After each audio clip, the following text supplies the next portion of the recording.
Pensa no momento que eu estava esperando para acontecer. E é hoje. Estamos aqui no interior de São Paulo, em Itapira, no Hotel Fazenda Águas Claras, um hotel paradisíaco e faz parte do roteiro de Charme.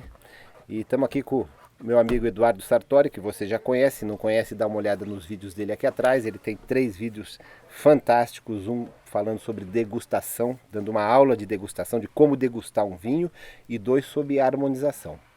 Depois que nós fizemos esses vídeos, eu entrevistei o enólogo português Pedro Ribeiro, que esteve aqui no Brasil, para algumas apresentações dos seus vinhos, e falamos sobre um vinho que ele faz no Alentejo, a região de Portugal, um vinho de talha. Mas na ocasião, o vídeo está aqui em cima, inclusive, se vocês quiserem ver, é muito bacana. Ele fala de como ele produz o vinho, ele dá bastante informações bacanas, só que na ocasião nós não pudemos degustar o vinho, não deu certo para nós degustarmos. E eu falei para ele, inclusive eu falo no vídeo, poxa, assim que der certo nós vamos pegar o teu vídeo, vamos fazer uma degustação e eu vou enviar para você. E é exatamente o que nós estamos fazendo aqui hoje. Nesse domingo maravilhoso aqui, tinha falado com o Edu sobre o vinho, ele falou, poxa, eu quero experimentar também. Eu falei, então vamos fazer isso junto. Então eu, ele e a Ani estamos aqui hoje para experimentar e levar para vocês o que nós vamos achar desse maravilhoso vinho de Itália, do projeto Bojador. Só para você. Já abrimos o vinho, acabamos de abrir o vinho, né? Nós abrimos para ele dar uma respirada e para a gente já ter uma familiarização com esse vinho, né? Esse projeto Bojador é um projeto pessoal do Pedro Ribeiro, lá na região do Alentejo, e é um vinho de talha. As pessoas começaram a produzir numa quantidade maior, a ponto de conseguir comercializar, apesar que não são grandes produções, né? O próprio Pedro Ribeiro faz esses vinhos em talhas de 1000 litros. E é uma forma, talvez, podemos dizer que é a forma mais tradicional de se fazer um vinho, né? Sim, mais simples. Então se coloca toda a uva com semente, com engaço na talha para fazer a fermentação. E Portugal tem uma denominação de origem desse vinho, né? Exato, né? Uma DOC Alentejo. Uma DOC Alentejo. Só para vir de Itália, né? É muito bacana e o Pedro estava me explicando que existem algumas regulamentações. Entre elas você tem que colocar tudo junto, inclusive casca. Mesmo no vinho branco você tem que fermentar com a casca. E a abertura das talhas tem que ser dia 11 de novembro, que é o dia de São Martinho. Exatamente. Eles fazem uma festa lá, fazem a abertura das talhas. Ele até nos convidou para ir dia 16 de novembro, eles vão fazer a abertura lá na herdade do Rossim, que o Pedro Ribeiro também é enólogo dessa vinícola. Apesar que esse aqui, o Bojador, é um projeto pessoal dele, que é produzido lá no Alentejo também. E eles fazem uma grande festa, né? Então abre as talhas, é muito, muito bacana.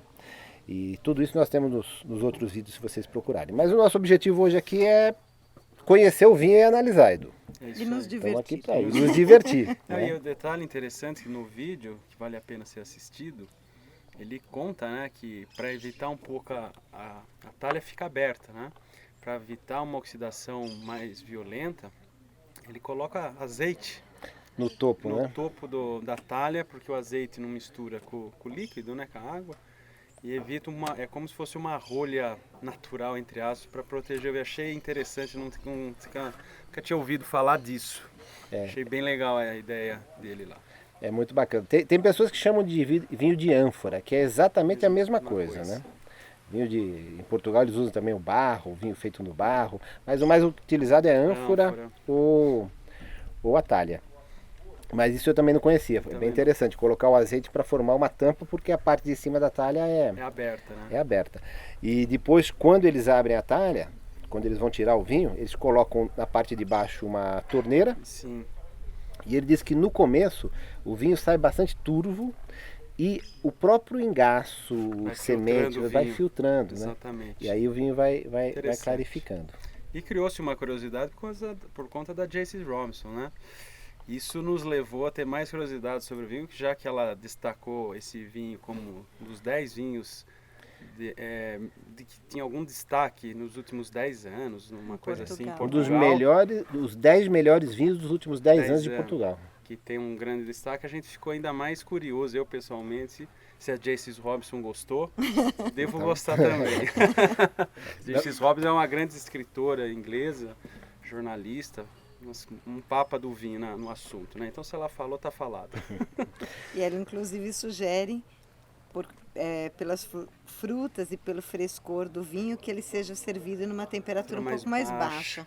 Então a gente resfria um pouquinho para experimentar do jeito que ela está sugerindo. Então vamos experimentar e ver o que nós vamos achar? Os trabalhos. Saúde. Saúde. Saúde.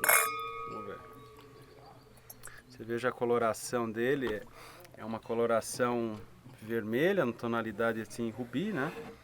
Não vejo nenhuma diferença de tonalidade do centro para o bordo. Não é totalmente transparente, tem uma semi-transparência, obviamente. Vê as lágrimas se formam aqui. Formam, mas não são excessivas, né? Não tem muita lágrima. Comprimento médio. Coloração bem bonita, visual interessante. Na parte de aroma, o que é interessante são as frutas vermelhas, né? Estava comentando com o Ivandro Carnívia, ele é um mix de frutas vermelhas, por lado da cereja, framboesa. Um mix de tem fruta fresca e tem algumas frutas aqui que já está mais madura. Então tem um mix entre fruta fresca, uma transição de uma fruta madura. Tem um toque defumadinho, tem um toque, esse vinho não passa em madeira, obviamente, ele tem um toque especiado, lembra uma pimentinha negra, um toque defumadinho, especiado, bem interessante.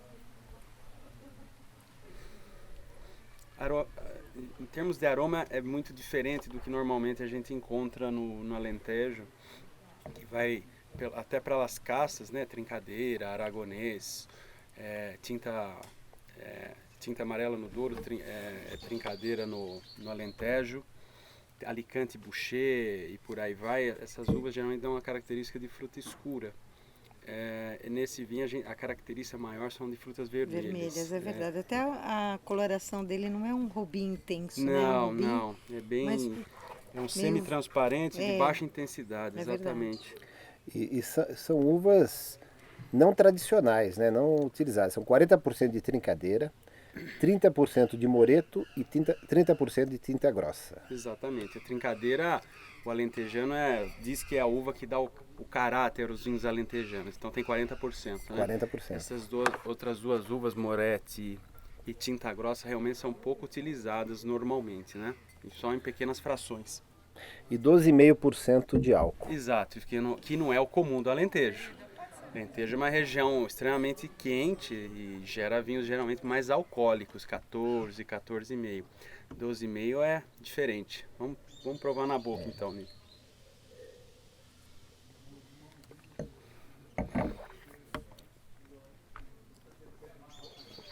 Ele é seco,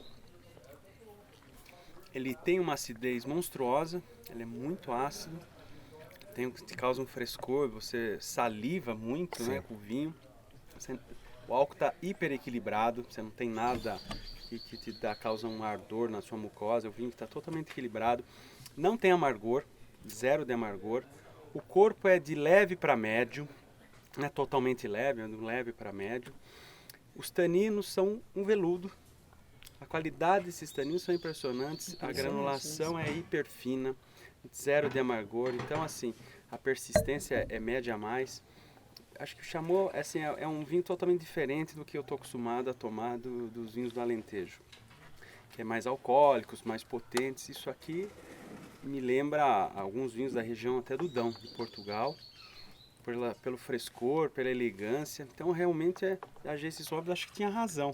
Não sei o que vocês acharam do vinho, mas o vinho realmente é surpreendente. Eu jamais numa degustação às cegas falaria que é um vinho do Alentejo. Ele tem um perfil muito diferente do que eu estou acostumado.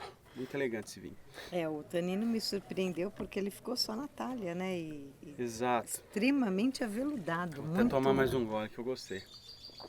Não, concordo plenamente com tudo que você falou.